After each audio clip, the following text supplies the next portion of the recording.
What is going on, friends? My name is Colin. Hope everybody's having an outstanding day. It's December. That's right, and I'm riding the bike. Normally, like when it gets this cold, I'm not out on the bike, but you know what? I had to get out. It's been about 2 weeks since I've been able to ride, so I want to get out and enjoy this brisk 40-degree weather. I've got my hand grips maxed out on number 6, so hopefully that'll help a little bit.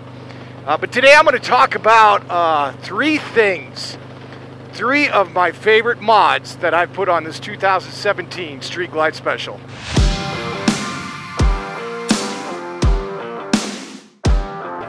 When I first picked up this bike, and I think it was late 2016 or early 2017, I don't exactly remember, the first things I did was focus on performance. And saying that, like I put pipes on, and then I did this thing called a stage kit. Ended up putting a stage 3 on here, and I did a couple other upgrades, but it was all around performance, nothing about comfort. Now saying that, I don't regret that I did the stage 3. That thing has an awesome amount of power, especially between that 40 and 60 mile per hour range. This thing just gets up and goes. And obviously, the pipes, they sound real good. I have Reinhardt slip-ons, and that sound really, really sweet. But as I rode this over the years, I realized probably that was a mistake. I should have, if you upgrade your bike, and this is solely my opinion, but I have a feeling that several of you might agree with this, where instead of doing performance per se, I would probably focus more on the comfort side of it. And I did that towards the last probably 1 to 2 years, where I focused on mainly comfort. And if I were to do it again, I would have definitely done these top 3 things I'm about to discuss before any type of stage kit, before any type of upgrades on the pipes, just to have that overall excitement when I ride, that comfort, right? So, in no particular order, I would say, and I'll tell you a little bit of the history of each one. The first one, my shocks. So, probably one of my favorite upgrades I did, and not bad-mouthing Harley shocks. Well, yeah, I am. They're not the best. I ended up going with Legends, the Revo A's. And the Revo A's are the ones that are adjustable, where you can adjust the rebound. The Revos are honestly fine because probably 80-90% of people that have the Revo A's have it on the number 3 spot, which is what the Revos come with. It's kind of set to that 3 spot. But anyway, I have that aspect. If I ever wanted to adjust it, I could do that. But most of the times I've kept it in 3. I have used 2 a couple times. But what a difference. What a difference in the ride. I absolutely love it. Some people might argue that that's a performance and not a comfort. I mean, yeah, you could definitely say, like going into the twisties and stuff, it is a performance thing. But from a comfort standpoint, night and day. 100% night and day compared to the stock having those Legends.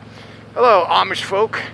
The second thing, and this is huge, and I kind of fought it for a long time, thinking that I'd be fine. But the more I did long trips, I realized that I was getting pain in my shoulders a lot, and it's because I had the stock. But God, what the freaking Amish are out in full today. There's another one. What's up, Jebediah? Probably can't see it with that big bright-ass sun staring you in the face. But anyway, after doing long rides, my shoulders were really hurting because I had these little pissant stock bars on it.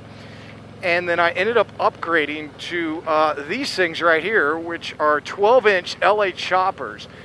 And holy crap, what a difference in the ride. Amazing difference. And I know there's so many different type of manufacturers and so many different types of bars. Some people do 10, 12s, 14s, even higher than that. I ended up going with 12. And it was great. Yeah, did I lose the side mirrors here and I had to put these on? But honestly, I like these much better than the side mirrors that came stock with this thing. But wow, like all that pain, it just went away. It makes it so much more enjoyable to ride this thing having my arms a lot higher than kind of like down here where they were angled before with the stock ones. And the third one, I had to go through a couple different things to get to the one I ride it, and it's actually where my butt is sitting right now. It's the seat. And I ended up going with a Mustang Super Touring seat. Now hold on, I gotta get around that. So this is the third one in this video that you're seeing. Oh, those poor kids. You got to know they're freezing. Hello. They didn't even wave to me. Teach your kids, people. Anyway, I had to go through 3 different seats before I found this one. And I started out with the stock one. I think I was on that for about a year. And then I ended up upgrading to the, the Tall Boy. Had that for a little bit. And I like the Tall Boy because it sets you back a little bit. But over the long haul, like comfort level, it wasn't as solid. So I ended up trying a new one. Because if you don't know this, if you're not subscribed to the channel, I have back issues. And that kind of ties into everything with the shocks and obviously the seat. But I went with the hammock seat, which this thing is like a big monstrosity. If you've never seen it before, this thing's huge. It's got like, the seat on this thing's gigantic. But at the same time, it didn't push me as far back as the Tall Boy seat. So I didn't like it. Now with the Street Glide, you're already kind of up on the dash a little bit. You know, it's different from the Road Glide where you kind of sit back a little bit. So I felt like too close to the dash. So I ended up finally coming across this Mustang Super Tour. And I've had this now, I think about 1.5 years, 2 years now. Best seat ever. And I don't know if everyone's going to agree with that, but if you've never been on a Mustang seat, I would highly, highly at least try one. I don't know if you could do a demo or anything or get a friend that has one. Because these things are amazing, the comfort level. This one that I have has like the, it's an all-in-one, so it has the backrest included. It's all one piece. Just amazing. And, you know, and I start thinking about it, so it's like I go back in time and say, I probably should have done it in that order. I should have done bars, seat, shocks, instead of really focusing on the performance side of it, where I did the pipes and then the Stage 3 engine. Because now, you know, I think all the current Stage 1, or the current engines are now 114s. This one was a 107, so I just changed the displacement by going to 107. I mean, trust me, I'm not upset that I have the Stage 3, but if I were to do it again, I would probably definitely do those 3 things. So those are my top 3 things that I would recommend as mods for any bike, not just the Street Glide Special. And so let me know your thoughts. Let me know if you agree or disagree with those. But right now, I'm going to keep freezing my butt off and ride for probably about another 20 or 30 miles just to get onto the bike and enjoy this beautiful, cool, crisp winter day. All right, everybody, now get out there and ride. Be well, and I'll talk to you guys soon.